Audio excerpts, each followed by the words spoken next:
कारको भाव नासाय, यानी कि किसी भी भाव का कारक ग्रह यदि उसी भाव में आकर बैठ जाता है तो उस भाव की हानि करता है या उसका नाश करता है। ये कैसे हो सकता है? हमने इन्हीं ज्योतिष की किताबों में पढ़ा है कि किसी भाव का कारक ग्रह उस भाव की वृद्धि करता है, परंतु यहाँ तो हम उल्टा देख रहे हैं। मान लीजिए कि हम संतान की बात कर रहे हैं और संतान को हम 5वें घर से देखते हैं और संतान का कारक ग्रह होता है बृहस्पति। यदि बृहस्पति 5वें घर में ही बैठ जाए तो फिर ये 5वें घर के लिए अच्छा होना चाहिए, परंतु नियम कहता है कि कारको भाव नाशाय। ये नियम क्या है, किस प्रकार से काम करता है और इसे हम किस प्रकार से कुंडलियों में लगा सकते हैं, आज इस वीडियो में हम जानने और समझने का प्रयास करेंगे। परंतु चैनल को आपने अभी तक सब्सक्राइब नहीं किया है तो आप इस चैनल को सब्सक्राइब करके बेल आइकन का बटन हिट कर दीजिए, क्योंकि इस चैनल पर ज्योतिष रिलेटेड इन्फॉर्मेटिव वीडियो लगातार अपलोड होते हैं और आपका सब्सक्राइब करना प्रेरणा देता है अच्छा वीडियो बनाने के लिए, मेहनत के साथ वीडियो बनाने के लिए। और आप में से कोई भी किसी भी समस्या पर मुझसे कंसल्टेंसी लेना चाहे या फिर ज्योतिष सीखना चाहें तो आप वो नीचे दिए हुए नंबरों पर डायरेक्ट कॉल कर सकते हैं या फिर व्हाट्सएप मैसेज कर सकते हैं। तो आइए अब हम इस नियम को समझने का प्रयास करते हैं कि ये कारको भाव नासाय नियम कुंडलियों में हम किस प्रकार से लगा सकते हैं। कारको भाव नासाय नियम को समझने से पहले हम कारक ग्रहों की बात करेंगे। कुंडली के अंदर सभी ग्रह किसी न किसी भाव के कारक ग्रह होते ही होते हैं, साथ ही साथ वो किसी न किसी वस्तु के कारक ग्रह होते हैं, किसी न किसी जीव के कारक ग्रह होते हैं। जैसे कि सूर्य जो है वो लगन का कारक ग्रह होता है और लगन से हम शरीर को देखते हैं। तो शरीर से संबंधित जितनी भी जो है तकलीफ़ें हैं या फिजिकल स्ट्रेंथ की बात कर ले वो हम सूर्य से ही देखेंगे। दूसरे भाव का नैसर्गिक कारक ग्रह होता है बृहस्पति।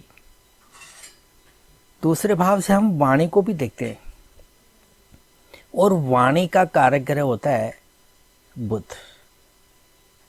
ठीक इसी प्रकार से दूसरे घर से हम वेल्थ को भी देखते हैं और वेल्थ का कारक ग्रह होता है शुक्र। जब भी हमें वाणी की बारे में एनालिसिस करना होगा हम दूसरे घर के साथ साथ जो है बुध को देखेंगे, और जब हमें वेल्थ को देखना होगा तो दूसरे घर के साथ हम शुक्र को भी देखेंगे। ठीक इसी प्रकार से तीसरे घर से हम छोटे भाई बहनों को देखते हैं और भाई का कारक होता है मंगल। तो तीसरे घर से हम मंगल को तीसरे घर से हम भाई बहनों को देखेंगे और साथ ही साथ जो है मंगल का भी विचार करेंगे। व्यक्ति में साहस कितना है, डेयरिंग कितनी है, ये देखने के लिए भी हम मंगल को देखेंगे। चौथे घर का कारक ग्रह होता है चंद्रमा। चंद्रमा माँ का भी कारक ग्रह होता है। जब भी हमें माँ की स्थिति को देखना होगा हम चौथे घर को देखेंगे और चौथे घर के कारक ग्रह मंगल को चंद्रमा को देखेंगे। ठीक इसी प्रकार से चौथे घर से हम वाहन को भी देखते हैं और वाहन का कारक ग्रह होता है शुक्र। जब भी हमें वाहन की बारे में कुछ जानकारी लेनी हो तो हम चौथे घर को देखेंगे, चौथे घर के अधिपति को देखेंगे, साथ ही साथ जो है शुक्र का अध्ययन करेंगे। चौथे घर से हम भूमि को देखते हैं, प्रॉपर्टी को देखते हैं और भूमि और प्रॉपर्टी का कारक ग्रह होता है मंगल। पांचवें घर से संतान को देखते हैं तो संतान का कारक ग्रह होता है बृहस्पति और पांचवें घर का नैसर्गिक कारक ग्रह भी बृहस्पति ही होता है। छठे आठवें घर का जो है कारक ग्रह होता है शनि, जो दुख और पीड़ाओं से संबंध रखता है। छठे घर में आप जो है शनि के साथ साथ जो है मंगल को भी जोड़ सकते हो। मंगल भी छठे घर का कारक ग्रह होता है शनि के साथ साथ। सातवें घर की बात आई तो सातवें घर से हम विवाह को देखते हैं, वैवाहिक जीवन को देखते हैं, मैरिटल लाइफ में फिजिकल रिलेशनशिप को देखते हैं। तो इन सब चीज़ों का कारक ग्रह होता है शुक्र। तो सातवें घर का कारक ग्रह होगा शुक्र। नौवें घर से हम पिता को देखते हैं तो पिता का नैसर्गिक कारक ग्रह होगा सूर्य, सूर्य के द्वारा हम पिता की स्थिति को देखेंगे। नैसर्गिक कारक ग्रह होगा 9वें घर का बृहस्पति, जो एक्सटेंशन देता है, वृद्धि देता है, भाग्य का कारक होता है। 10वें घर से हम कर्म को देखते हैं, कर्म का कारक ग्रह होता है शनि। अगर हम करियर की बात करें तो करियर में व्यापार का एक महत्वपूर्ण स्थान और व्यापार का कारक ग्रह होता है बुध। तो बुध का भी विचार हम 10वें घर की कारक ग्रह की दृष्टि से कर सकते हैं। किसी भी करियर के अंदर व्यक्ति की स्टेमिना, व्यक्ति की कार्य क्षमता, व्यक्ति की फिजिकल स्ट्रेंथ और व्यक्ति की मैनेजमेंट की क्षमता, इन सब चीज़ों को देखना ज़रूरी होता है। और इन सब चीज़ों को देखने के लिए हम मंगल को देखते हैं। मंगल को भी 10वें घर का कारक ग्रह मान सकते हैं। ठीक इसी प्रकार से 11वें घर का कारक ग्रह होता है बृहस्पति और 12वें घर का कारक ग्रह राहु को मानते हैं। अगर हम विदेश से संबंधित किसी भी एक्टिविटी को अगर देखना चाहें, फॉरेन जाना हो या फॉरेन में सेटलमेंट हो, तो इन सब चीज़ों के लिए हम राहु को देखते हैं। तो इस प्रकार से जो है आपने देखा कि सभी घरों के कारक ग्रह कोई न कोई जो है होता ही होता है। अगर हम मैरिज और रिलेशनशिप की बात करें तो हम 7वें घर से देखते हैं और 7वें घर का कारक ग्रह होता है शुक्र।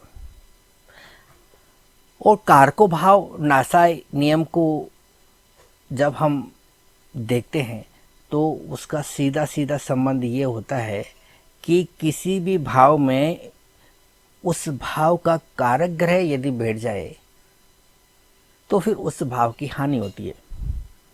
जैसे कि ये कुंडली का 7वां घर है, 7वें घर से हम मैरिज और रिलेशनशिप को देखते हैं और यदि 7वें घर में शुक्र बैठ जाए जो कि शादी का कारक ग्रह है, तो ऐसी स्थिति में हम कहेंगे कि 7वें घर में 7वें घर का कारक ग्रह बैठा है, इसलिए इस भाव की हानि होगी।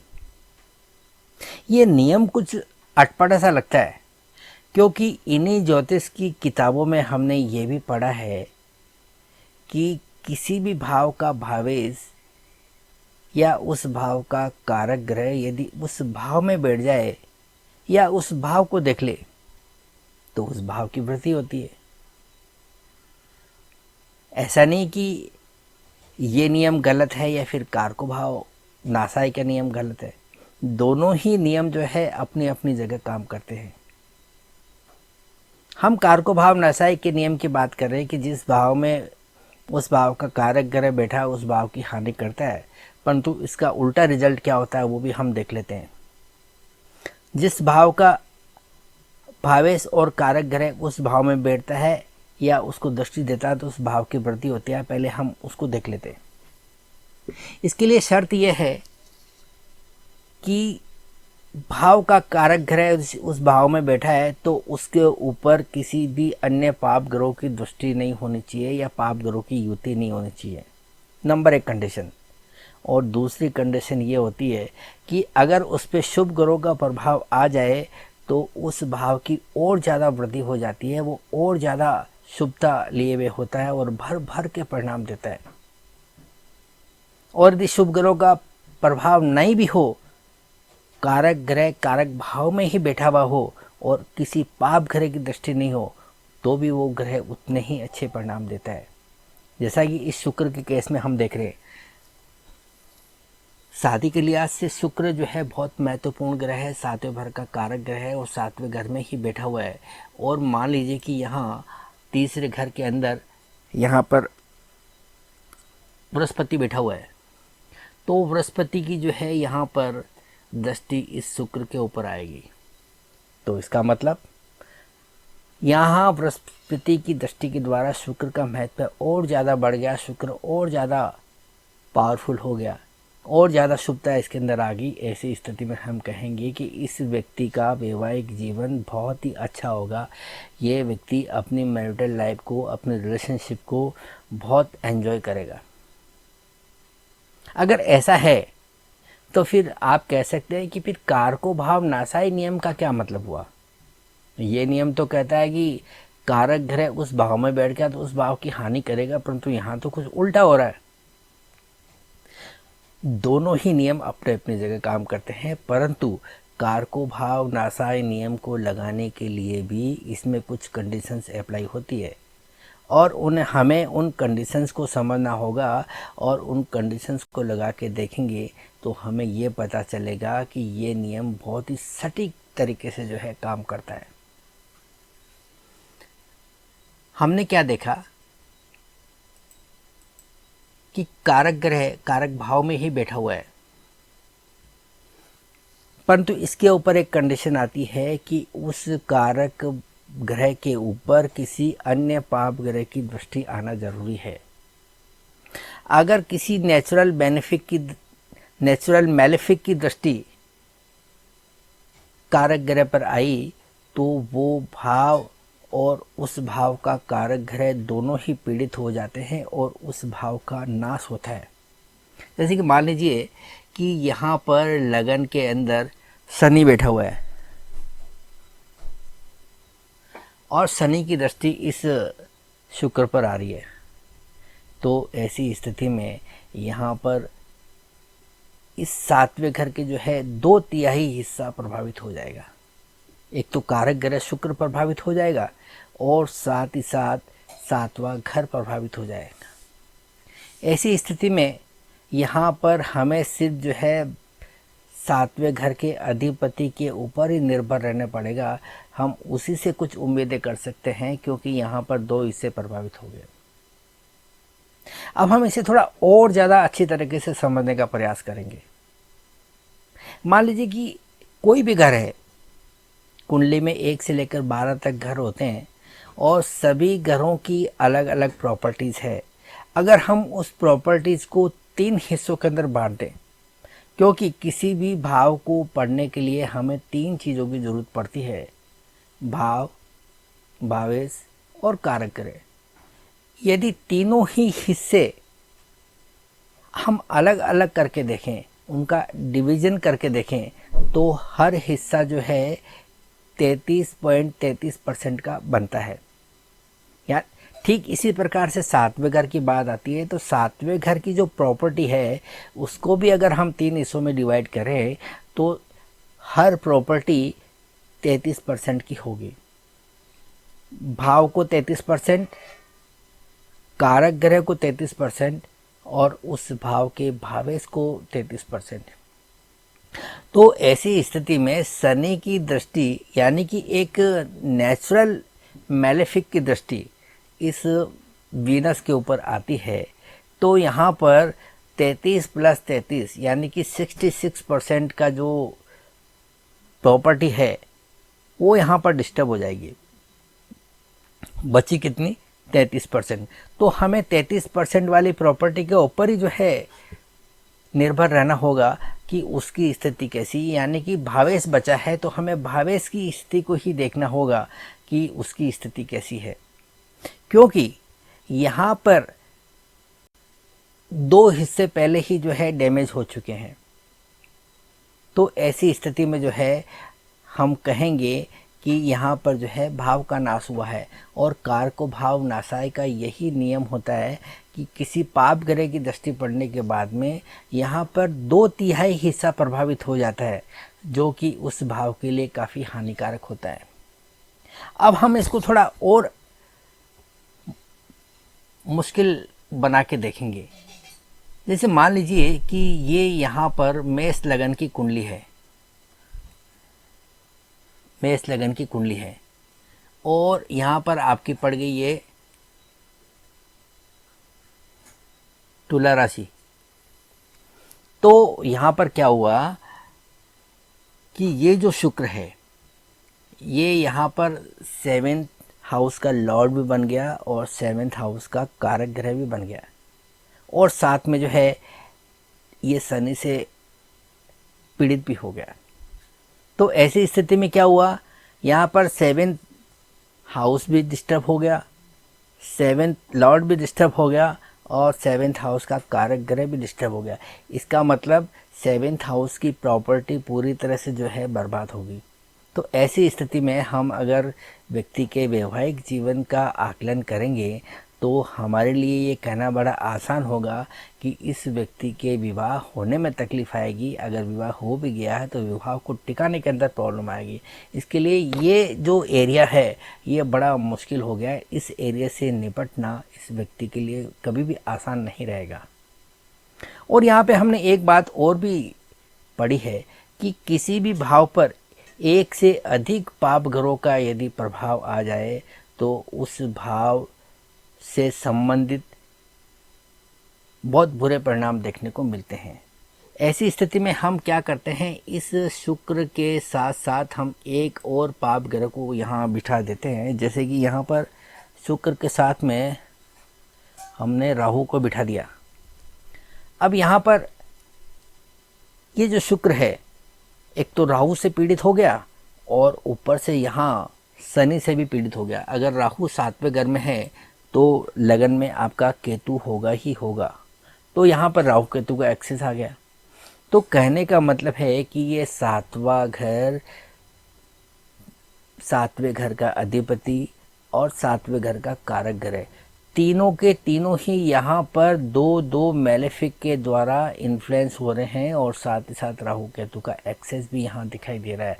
इस वजह से यहाँ पर 7वें घर की प्रॉपर्टी पूरी तरह से खराब होती हुई दिख रही है, पीड़ित होते हुए दिख रही है। इसलिए इस 7वें घर से जब भी हमें परिणाम बताने होंगे या इंटरप्रिटेशन करना होगा तब हम ये कहेंगे कि इस घर से संबंधित किसी भी प्रकार के रिजल्ट लेने के अंदर व्यक्ति को नाको चने चबवाने पड़ेंगे। इतना आसान नहीं है। व्यक्ति की मैरिज होना मुश्किल है या मैरिज हुई तो उसको टिकाना बड़ा मुश्किल है। तो ये दोनों ही स्थिति का हम इस प्रकार से वर्णन कर सकते हैं। अब यहाँ पर स्थिति को हम थोड़ा सा जो है बदल के देखते हैं। आपने देखा कि यहाँ पर ये राहु है तो हम क्या करते हैं, यहाँ इस राहु को यहाँ से हटा देते हैं। ये हमने क्या किया, ये राहु को हमने हटा दिया, ठीक है। और यहाँ हमने इस शनि को भी हटा दिया और यहाँ पर ये केतु भी चला गया। अब यहाँ पर ये मेष राशि होगी और मेष 7वें घर के अंदर तुला राशि, और तुला राशि का अधिपति शुक्र 7वें घर में बैठा हुआ है। 7वें घर का कारक ग्रह शुक्र ये भी 7वें घर में बैठा हुआ है। अब हम क्या करते हैं, इस लगन के अंदर हम एक और पाप ग्रह यानी कि मंगल को बिठा देते हैं। ये हमने क्या किया, यहाँ पर इस मंगल को बिठा दिया।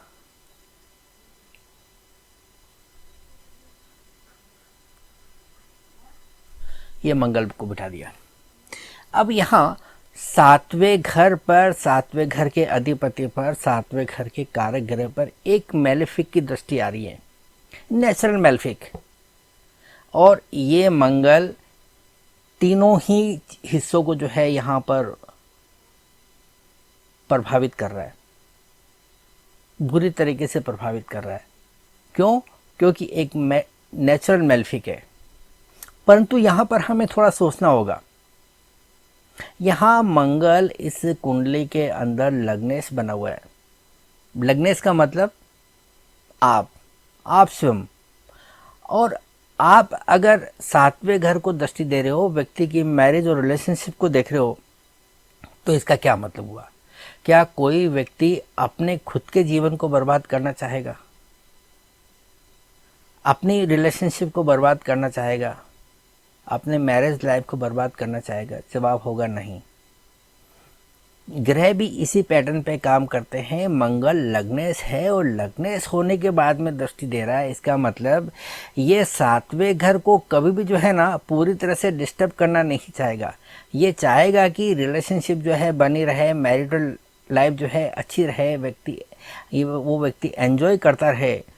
इस बात का जो है, इस मंगल का जो है प्रयास होगा। ऐसी स्थिति में हम अगर इसका इंटरप्रिटेशन करना चाहें तो हम इस प्रकार से करेंगे कि मंगल जो है यहाँ पर वाद विवाद का कारक है, तनावपूर्ण परिस्थितियों का कारक है। तो ये मंगल व्यक्ति के जीवन में तनावपूर्ण स्थितियाँ पैदा करेगा।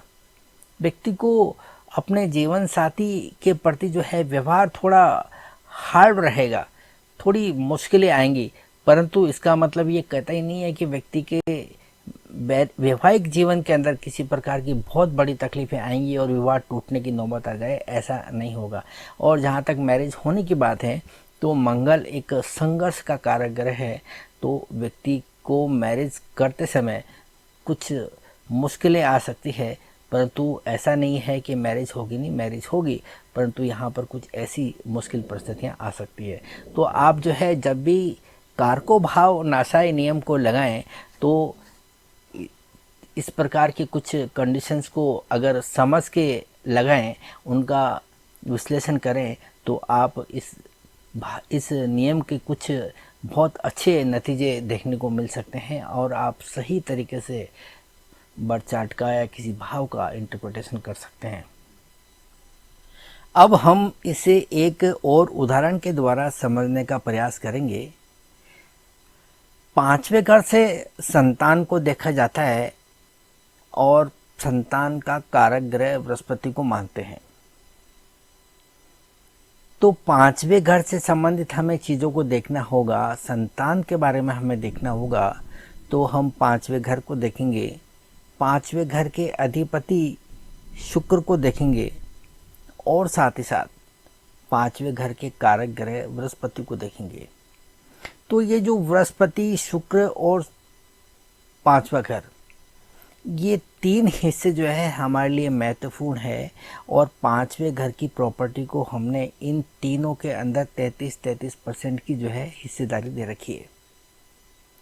अब यहाँ पर आप देखेंगे कि पांचवें घर का अधिपति है शुक्र, वो नौवें घर के अंदर बैठा हुआ है, अच्छी स्थिति में है। एक कारक ग्रह त्रिकोण भाव में बैठा हुआ है, एक अच्छी स्थिति है। और साथ ही साथ इस सातवें घर का कारक ग्रह बृहस्पति, ये भी एक्सॉल्टेशन में है। परंतु आप देखेंगे कि मंगल यहाँ 10वें घर के अंदर बैठकर इस पांचवें घर को अपनी दृष्टि दे रहा है। इसका मतलब पांचवा घर यहाँ पर पीड़ित हो गया। पांचवा घर पीड़ित होने का मतलब यहाँ पर पांचवें घर की प्रॉपर्टी का 33% हिस्सा यानी कि 1/3 हिस्सा डिस्टर्ब हो चुका है। परंतु हम देख रहे हैं कि यहाँ इस मंगल के प्रभाव में ना तो बृहस्पति आया है और ना ही शुक्र आया है। इसका मतलब पांचवें घर से संबंधित अगर हम बात करें तो इसके अंदर अभी काफ़ी जान बची हुई है, क्योंकि हम बृहस्पति के द्वारा इस पांचवें घर का आकलन कर सकते हैं, इस शुक्र के द्वारा पांचवें घर का आकलन कर सकते हैं और ये दोनों ही अच्छी स्थिति में हमें दिखाई दे रहे हैं। इसका मतलब जब भी व्यक्ति के संतान की बात आएगी तो हम कह सकते हैं कि व्यक्ति को संतान के अंदर कोई विशेष प्रॉब्लम नहीं आने वाली है। ठीक है, ये तो वही एक कंडीशन। अब मान लीजिए कि ये जो मंगल है ये यहाँ पर आपके 10वें घर में नहीं बैठकर मान लीजिए कि यहाँ 11वें घर में बैठा हुआ है। 11वें घर के अंदर हो गया और ये हो गई यहाँ पर मेष राशि। और ये जो शुक्र है ये मान लीजिए कि आपका जो है ये 9वें घर में ना बैठकर ये आपके जो है दूसरे घर के अंदर ही बैठ गया है।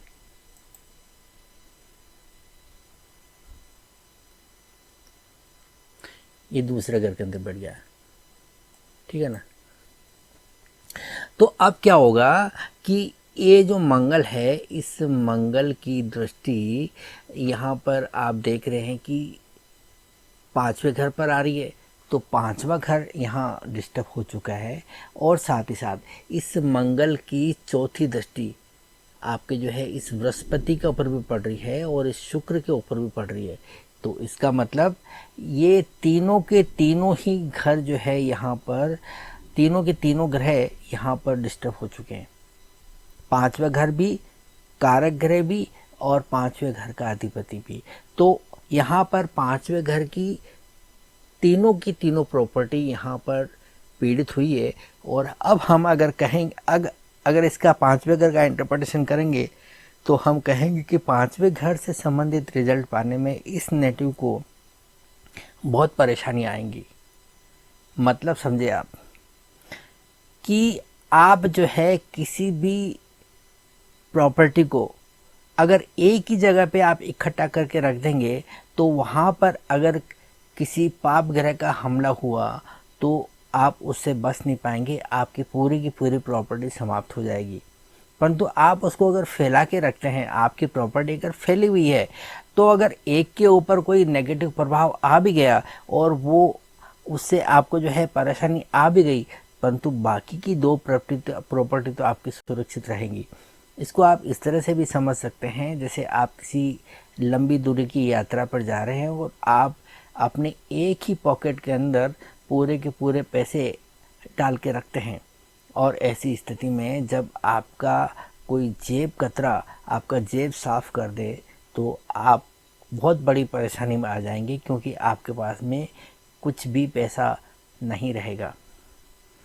परंतु यदि आप उसी पैसे को अलग अलग पॉकेट में या अलग अलग जगह पे आप रखेंगे तो एक जगह से आपका पॉकेट कट भी जाएगा तो भी आपके पास में कुछ न कुछ साधन ऐसे रहेंगे जिसकी वजह से आप जो है सर्वाइव कर सकते हो, अपना काम चला सकते हो।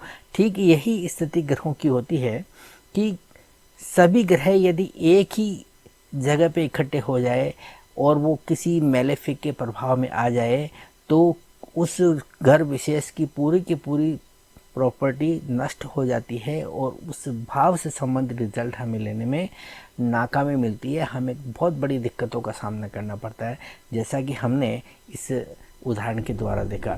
जब तक इस बर्थ चार्ट के अंदर तीनों ही प्रॉपर्टी अलग अलग तरीके से जो है जमी हुई थी तो इसमें से जो है एक पीड़ित होने के बावजूद दो प्रॉपर्टी हमारी सुरक्षित थी। परंतु यहाँ पर आपने देखा कि बृहस्पति के साथ में जुपिटर कंबाइन हो गया, दोनों एक साथ आ गए और ये मंगल की दृष्टि में आने के कारण पूरी तरह से जो है डैमेज हो गए।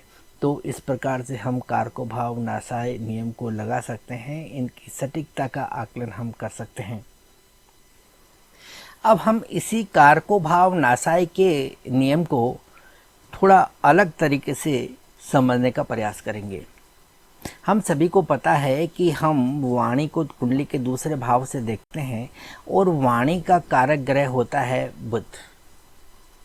और इस बर्थ चार्ट के अंदर हम देखें तो ये एक वृषभ लगन की कुंडली है और इस वृषभ लगन के अंदर दूसरे भाव के अंदर मिथुन राशि आती है और मिथुन राशि का जो अधिपति ग्रह होता है वो होता है बुध। यानी कि वाणी के भाव के अंदर वाणी का कारक ग्रह भी बैठा हुआ है और वाणी का जो दूसरे भाव का अधिपति है वो भी जो है दूसरे भाव में ही बैठा हुआ है। यानी कि सेकंड हाउस का अधिपति और सेकंड हाउस का कारक ग्रह, ये तीनों की तीनों ही जो है आपको एक ही घर के अंदर देखने को मिल रहे हैं। अब ऐसी दशा में ये बुध अगर प्रभावित होता है किसी पाप ग्रह के द्वारा तो व्यक्ति की वाणी बुरी तरीके से प्रभावित होगी और अपनी वाणी के द्वारा व्यक्ति को जो है बहुत परेशानी आएंगी। तो आप देख पा रहे हैं यहाँ पर कि यहाँ पर कुंडली के 11वें घर के अंदर आपको यहाँ मंगल दिखाई दे रहा है और मंगल की चौथी दृष्टि इस दूसरे घर पर पड़ रही है, दूसरे घर के अधिपति बुध पे पड़ रही है और दूसरे घर के कारक ग्रह बुध के ऊपर पड़ रही है। इसका मतलब यहाँ पर दूसरा भाव भी गया, दूसरे भाव का अधिपति भी गया और दूसरे भाव का कारक ग्रह भी गया। तो ऐसी स्थिति में व्यक्ति अपनी वाणी को लेकर बहुत परेशानी में रहेगा। व्यक्ति को वाणी से संबंधित कोई परेशानी आती है या फिर जो है वाणी के द्वारा किसी प्रकार की जो है परेशानी आएंगी, इतना निश्चित है। अब इसके अंदर हम थोड़ा एक वेरिएशन ला के देखते हैं। अब मान लीजिए कि आपका जो है ये कुंडली का 10वां घर है और यहाँ 10वें घर के अंदर यहाँ मान लीजिए कि ये आपका बृहस्पति बैठा हुआ है।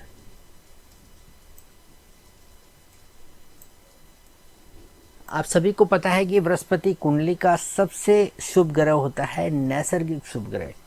और ये बृहस्पति अपनी पांचवी दृष्टि से दूसरे घर को भी देख रहा है, दूसरे घर के अधिपति को भी देख रहा है और दूसरे घर के कारक ग्रह बुध को भी देख रहा है। यानी कि ये बुध अब एक मैलेफिक के द्वारा प्रभावित है और एक बेनिफिक के द्वारा प्रभावित है। ऐसी स्थिति में ये बृहस्पति जो है इस मंगल के प्रभाव को बैलेंस करेगा। किस प्रकार से करेगा? व्यक्ति अपनी वाणी के द्वारा फंसेगा, परंतु यहाँ पर बृहस्पति जो है कंसल्टेंसी का कारक है, बृहस्पति जो है सलाह का कारक है, व्यक्ति जो है ये बृहस्पति जो है गुरुजनों का कारक है, ये बृहस्पति अपने से बड़ों का कारक है।